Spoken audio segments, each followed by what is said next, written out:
of Mice and Men by John Steinbeck. Chapter 1. A few miles south of Soledad, the Salanas River drops in close to the hillside bank and runs deep and green. The water is warm too, for it has slipped twinkling over the yellow sands in the sunlight before reaching the narrow pool. On one side of the river, the golden foothill slopes curve up to the strong and rocky Gobelin Mountains, but on the valley side the water is lined with trees. Willows, fresh and green with every spring, carrying their lower leaf junctures the debris of the winter's flooding, and sycamores with molted white, recumbent limbs and branches that arch over the pool. On the sandy bank under the trees, the leaves lie deep and so crisp that a lizard makes a great skittering if he runs among them. Rabbits come out of the brush to sit on the sand in the evening. The damp flats are covered with the night's tracks of coons, and with the spread pads of dogs from the ranches, and with the split wedge tracks of deer that come to drink in the dark. There is a path through the willows, and among the sycamores a path beaten hard by boys coming down from the ranches to swim in the deep pool, and beaten hard by tramps who come wearily down from the highway in the evening to jungle up near the water. In front of the low horizontal limb of a giant sycamore, there is an ash pile made by many fires. The limb is worn smooth by men who have sat on it. The beginning of a hot day started the little wind to move among the leaves. The shade climbed up the hills towards the top. On the sand banks, the rabbits sat as quietly as little gray, sculptured stones. And then, from the direction of the state highway, came the sound of footsteps on crisp sycamore leaves. The rabbits hurried noisily for cover. A stilted heron labored up in the air and pounded down the river. For a moment, the place was lifeless. And then, two men emerged from the path and came into the opening by the green pool. They had walked in single file down the path, and even in the open, one stayed behind the other.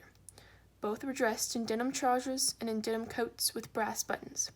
Both wore black, shapeless hats, and both carried tight, rolled blankets slung over their shoulders.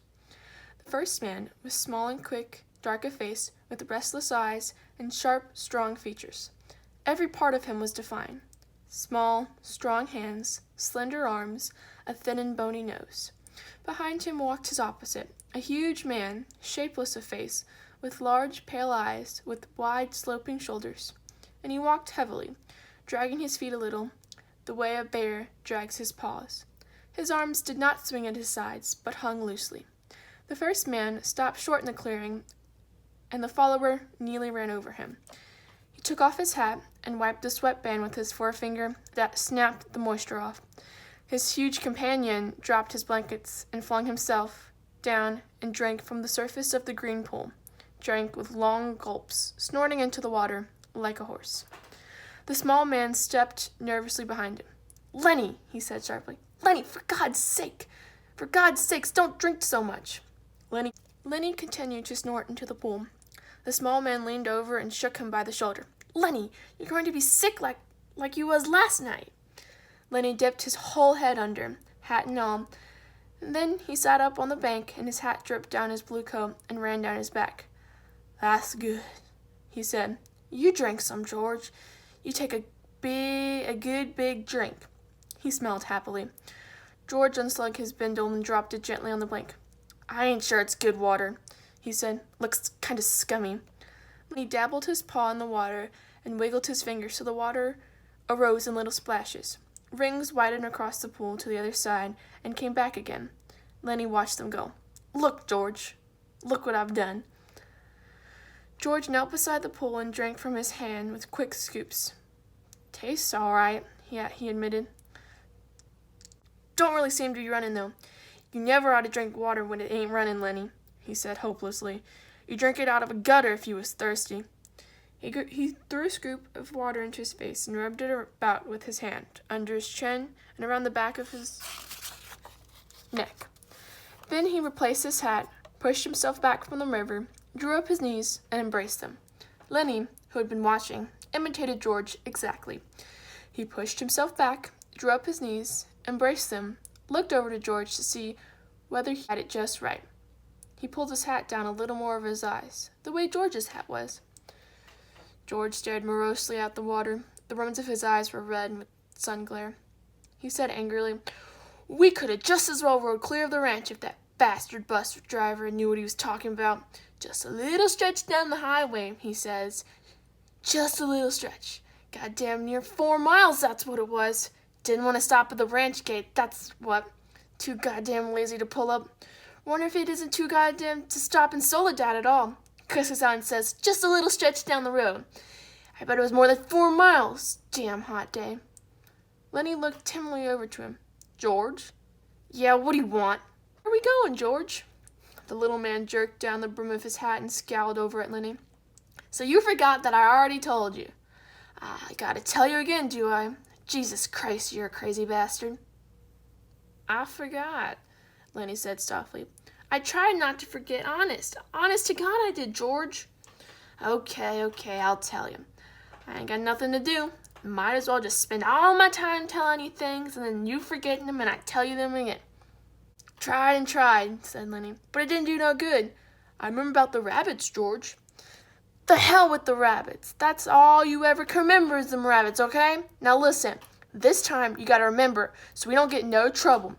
You remember sitting in that gutter on Howard Street and watching that blackboard? Lenny's face broke into a delighted smile. Why, sure, George. I remember. But what did we do? I remember some girl came by and said you say, the hell would I says? You remember about us going into Murray and Reddy's and they give us work cards and bus tickets? Oh, sure, George. I remember that now. His hands went quickly into his side coat pockets. He said gently, George, I ain't got mine. I must have lost it. He looked around at the ground in despair. You ain't ever had none, you crazy bastard. I got both of 'em here. Think I'd let you carry around your own work card? Lenny grinned with relief. I thought I put it in my side pocket. His hand went into the pocket again. George looked sharply at him. What'd you take out of that pocket? Ain't a thing in my pocket, Lenny said cleverly. I know there ain't. You got it in your hand. What do you got in your hand? Hiding it? I ain't got nothing, George. Honest. Come on, give it here. Lenny held his closed hand away from George's direction. It's only a mouse, George. A mouse? A live mouse? Just a dead mouse, George. I didn't kill it. Honest, I found it. I found it dead. Give it here, said George. Oh, let me have it, George. Give it here. Lenny's closed hand slowly obeyed. George took the mouse and threw it across the pool to the other side, among the bush. What do you want with a dead mouse anyways? I could pet it with my thumb while we walked along, said Lenny. Well, you ain't petting no mice while you walk with me. Remember where we're going now. Lenny looked startled, and then in embarrassment he hid his face against his knees. I forgot again. Jesus Christ, George said resignedly. Well, look, we're going to work on a ranch like the one we come from up north. Up north? In Weed? Oh, sure, I remember. In Weed. That ranch we're going to is right down there about a quarter mile. We're going to walk and see the boss. Now, look, I'll give him the work tickets, but you ain't going to say a word. You just going to stand there and don't say nothing. If he finds out what a crazy bastard you are, we won't get no job. But if he sees your work before he hears your talk, reset. Got it? Sure, George. Sure, I got it. Okay. Now, when we see the boss, what are you going to do? Lenny thought. His face grew tight with thought. I ain't going to say nothing. Just going to stand there. Good boy. That's swell. You say that over 2-3 times, so you sure you won't forget. Lenny droned to himself softly. I ain't gonna say nothing. I ain't gonna say nothing. I ain't gonna say nothing. Okay, said George. And you ain't gonna do no bad things like you done in Weed neither. Lenny looked puzzled. Like I done in Weed? So you forgot that too, did you? Well, I ain't gonna remind you. Fear you do it again. A light of understanding broke on Lenny's face. They run us out of Weed, he exploded triumphantly. Run us out, hell, said George disgustedly. We run. They were looking for us, but they didn't catch us. Lenny giggled happily. I didn't forget that, you bet. George lay back on the sand and crossed his hands under his head. Lenny intimidated him, raising his head to see whether he was doing it right. "God, you're a lot of trouble," said George. "I could get along so easy and nice if I didn't have you on my tail. I could live so easily and maybe have a girl." For a moment, Lenny lay quiet, and then he said, "We gonna work on that ranch, George." "All right, you got that. But we gonna sleep here because I got a reason." On the tops of the Libyan mountains flamed with the light of the sun that had gone from the valley. A water snake slipped along the pool, its head held up like a little periscope. The reeds jerked slightly in the current. Far off toward the highway, a man shouted something, and another man shouted back. The sycamore limbs rustled under a little wind that died immediately. "George, why aren't we going on the ranch and having some supper? They got supper on the ranch." George rolled to his side. "No reason at all for you. I like it here. Tomorrow we're going to work. I seen thrashing machines all the way down. That means we're going to be bucking grain bags, busting a gut. Tonight, I'm going to lay right here and look up. I like it." Lenny got on his knees and looked at George. "Ain't we going to have no supper?" "Sure we are, if you gather up some dead willow sticks. I got 3 cans of beans in my bindle. You get a fire ready? I'll give you the match when you get those sticks together, and then we'll heat up those beans and have a supper." Lenny says, "I like beans with ketchup." "Well, we ain't got no ketchup. You go get the wood, and don't you fool around. It'll be dark before long." Lenny lumbered to his feet and disappeared in the brush. George lay where he was and whistled softly to himself. There were sounds of splashings down the river in the direction Lenny had taken. George stopped whistling to himself and listened. "Poor bastard," he said softly, and then went on whistling again. In a moment, Lenny came crashing through the brush. He carried one small willow stick in his hand. George sat up. "All right," he said brusquely. "Give me that mouse." But Lenny made an elaborate pantomime of innocence. "What mouse, George? I ain't got no mouse." George held out his hand. "Oh, come on, give it to me. You ain't putting nothing over." Lenny hesitated, backed away, looked wildly at the brush line, as though he contemplated running for his freedom. George said coldly, "You gonna give me that mouse, or do I have to sock you?" "Give you what, George? You know goddamn well what I want. I want that mouse." Lenny reluctantly reached into his pocket. His voice broke a little. "I don't know why I can't keep it. It ain't nobody's mouse. I didn't steal it. I found it lying right beside the road." George's hand remained outstretched imperiously.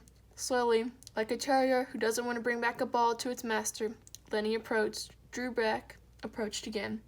George snapped his fingers sharply, and at the sound, Lenny laid the mouse in his hand. "I wasn't doing nothing bad with it, George. Just stroking it." George stood up and threw the mouse as far as he could into the darkening brush, and then he stepped to the pool and washed his hands. "You crazy fool! Don't you think I could see your feet was wet where you went across the river to get it?" He heard Lenny's whimpering cry and wheeled around. "Blubbering like a baby! Jesus Christ, a big guy like you!" Lenny's lip quivered and tears started in his eyes. "Aw, Lenny!" George put his hand on Lenny's shoulder. "I ain't taken away just for meanness. That mouse ain't fresh, Lenny. And besides, you've broke it petting it. You get another mouse that's fresh, and I'll let you keep it a little while." Lenny sat down on the ground and hung his head dejectedly. "I don't know where there is no other mouse. I remember a lady used to give 'em to me. Ever she got one, but the lady ain't here." George scoffed. "Lady, huh? You don't remember who that lady was? That was your own Aunt Clara, and she stopped giving 'em to you. You always killed 'em." Lenny looked sadly up at him. "They were so little," he said apologetically. "I'd pet 'em, and pretty soon they bit my fingers, and I pinched their heads a little, and then they was dead, because they were so little. I wish we get the rabbits pretty soon, George. They ain't so little. The hell with the rabbits, and you ain't going to be trusted with no live mice. Your Aunt Clara gave you a rubber mouse, and you wouldn't have nothing to do with it." "It wasn't no good to pet," said Lenny. The flame of the sunset lifted from the mountain tops, and dusk came into the valley, and a half-darkness came in among the willows and the sycamores. A big carp rose to the surface of the pool, gulped air, and then sank mysteriously into the dark water again, leaving widening rings on the water. Overhead, the leaves whisked again, and little puffs of willow cotton blew down and landed on the pool surface. "You ain't gonna get that wood?" George demanded. "There's plenty right up against the back of that sycamore. Floodwater would. Now you go get it. Lenny went behind the tree and brought out a litter of dried leaves and twigs. He threw them in a heap on the old ash pile and went back for more and more. It was almost night now. A dove's wing whistled over the water. George walked to the fire pile and lighted the dry leaves. The flame crackled up among the twigs and fell to work. George undid his bindle and brought out 3 cans of beans. He stood them about the fire, close in against the blaze, but not quite touching the flame. "There's enough beans for 4 men, George said. Lenny watched him from over the fire. He said patiently, "I like 'em with ketchup." "Well, we ain't got any," George exploded. "Whatever we ain't got, that's what you want." "God almighty, if I was alone, I could live so easy. I could get any job and work and no trouble, no mess at all. And at the end of the month came, I could take my $50 and go into town and get whatever I want. Why, I could stay in a cat house all night. I could eat any place I want, hotel, or any place. I could order any damn thing I could think of. I could do all that every damn month, get a gallon of whiskey, or sit in the pool room and play cards and shoot pool." Lenny knelt and looked over the fire angrily at George, and Lenny's face was drawn with terror. "And what do I got?"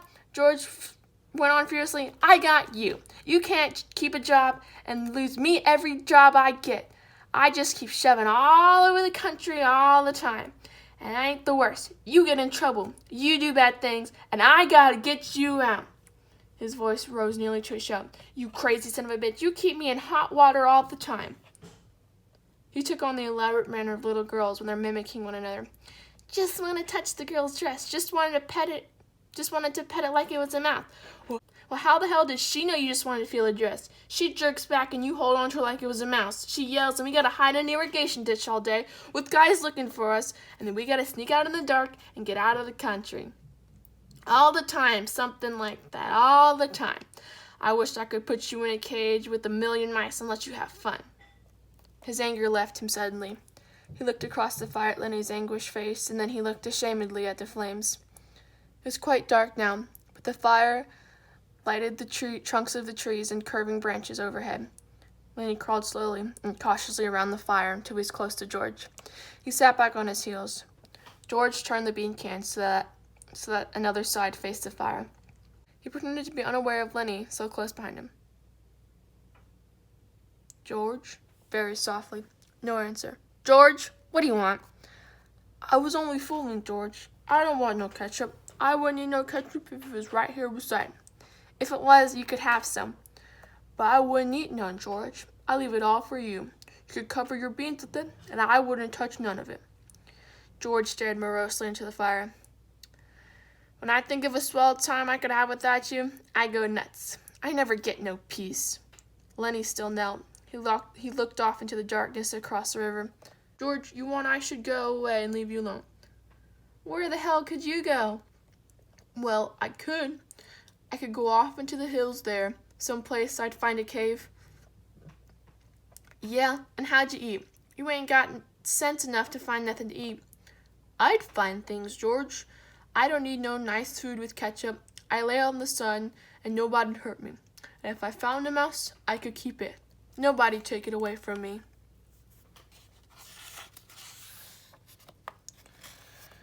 George looked quickly and searchingly at him.